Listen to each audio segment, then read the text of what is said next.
From above, Hispaniola is one land. In reality, two very different worlds, the Dominican Republic and Haiti. Why does this island speak Spanish on one side and French on the other? Let's find out. Why is Hispaniola split between two countries?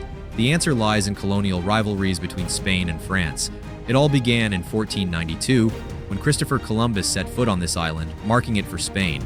For decades, the Spanish ruled it all, but they were pulled toward the riches of Mexico and Peru, leaving the island's western side abandoned. The French moved in, their plantations of sugar and coffee transforming the land. Spain tried to push them out, but failed. Finally, the west was handed over to France. From that moment, the island was split forever. The east side Spanish, the west side French. But did colonization play a role in this? Without a doubt. In the French-controlled West, Saint-Domingue, life was built on the backs of enslaved Africans. By the 18th century, they made up nearly 90% of the population. This created a society with African Creole culture at its core.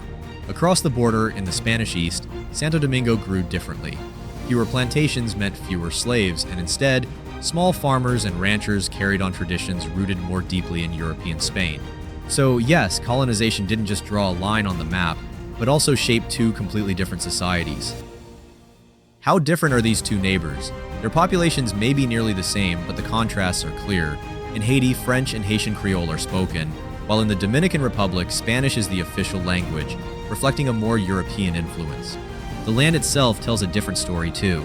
Haiti, heavily deforested, is drier and more vulnerable to natural disasters, something the 2010 earthquake tragically revealed.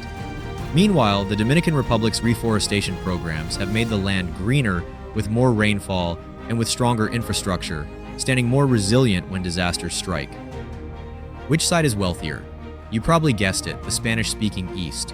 A Dominican earns 4 to 5 times more than a Haitian. The difference begins with tourism. Destinations like Punta Cana, Santo Domingo, and Puerto Plata draw millions of visitors every year, pouring billions into the economy. Haiti, burdened by instability, has never been able to build the same industry. The Dominican Republic also relies on a diverse economy. Manufacturing, free trade zones, agriculture, and services all play their part. Haiti, in contrast, leans heavily on aid, remittances, and small-scale farming. Infrastructure deepens the gap as well. Better roads, ports, electricity, and schools in the Dominican Republic create opportunities for growth, while Haiti struggles to keep pace. What ties these two nations together? In border towns like Dajabon and Wanaminthe, the answer is clear. Haitians and Dominicans meet daily to trade, often switching between Spanish and Haitian Creole to do business. Haiti depends on Dominican exports, while the Dominican side relies on Haitian labor and markets. Political tensions over migration and citizenship still exist, but the daily exchanges at the border highlight how closely connected their economies and communities remain. If you enjoyed this video, you know what you have to do, my friend. Come on, don't be shy, hit those buttons, and you will get more content like this. It was a pleasure to have you here, buddy. Take care, and I hope I will see you in another video.